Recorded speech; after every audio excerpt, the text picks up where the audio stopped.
Hindi susi ang kasal para sabihin kayo na habang buhay.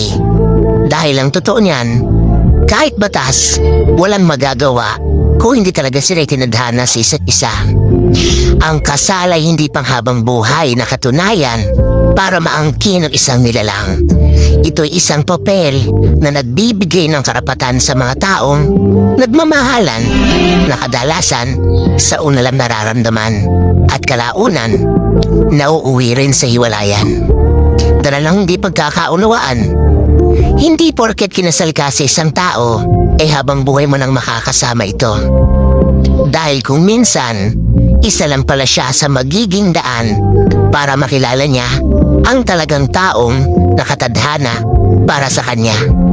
Kinikilala man ng Diyos at batas ang bisa ng kasal, pero iba pa rin ang bisa ng tunay na mamahalan